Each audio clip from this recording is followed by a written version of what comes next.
we had what we'll call as a catastrophic failure of the communications console in Seymour PD. It died. The PD's only been there for 10 years. The console was purchased, refurbished, used.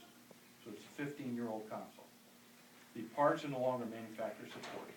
The end result, to get it back up and running, we found an entity out of California, refurbished parts in order to get it. I had two vendors, after the chief had called me about 4:30 on Friday afternoon to tell me what was going on. We had both vendors in there working together to try to get the system up and running till about midnight that evening. The best we can do was throw a mobile radio in there that will so the officers can contact the station via two-way radio. We lost all communications for fire, public works, and EMS. No paging, in other words, we could not activate any of the volunteers for emergency services. We lost the ancillary equipment as far as security for unlocking and locking doors, the sally port door which they bring prisoners in. All that effort would all have to be done manual. We lost all secure efforts to do that.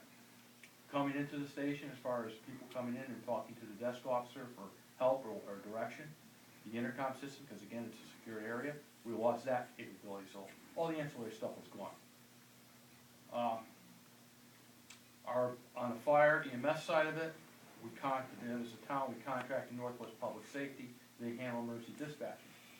We were worried about Murphy happening and coming to visit Seymour, because if that phone lines took that system out on us, the only backup we have is at the EOC located at Great Hill Hose to put tones in. That would mean one of us would have to turn around and, on a volunteer basis, get a phone call and go over to the firehouse, and hopefully be a couple of us who are in 2-minute range to get there to activate for volunteers to come out. Not a good scenario at all.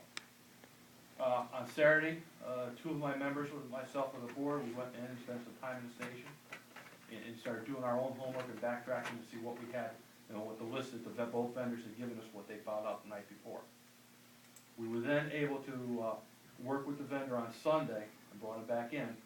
They were able to construct a 75-foot cabling, which allowed us to take a 20-year-old radio that was in a backup mode we purchased when the police station was in Fort Wakely, and bring that out to allow us to talk to public works, fire, police, EMS, and put tones out if necessary.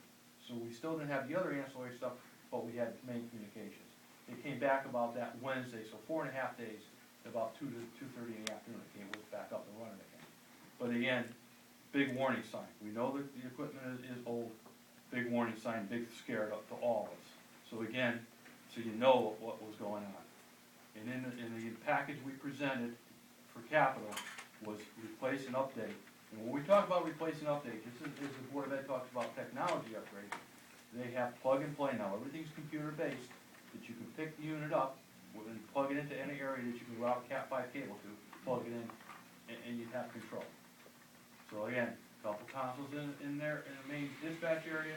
They have a console set up for a sergeant's area. There's a console set up in what Chief calls his war room upstairs for problems. But if something else happens, it's easily run Cat5 cable and move the equipment somewhere else to do it. That's part of the thing. Secondary part of the thing is getting into the telephone recorder or the digital recorder.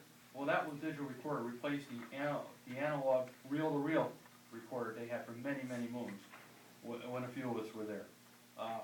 Since that digital recorder was put in, and that was put in 2002, there's been 3 technological upgrades, and that unit is no longer available anymore.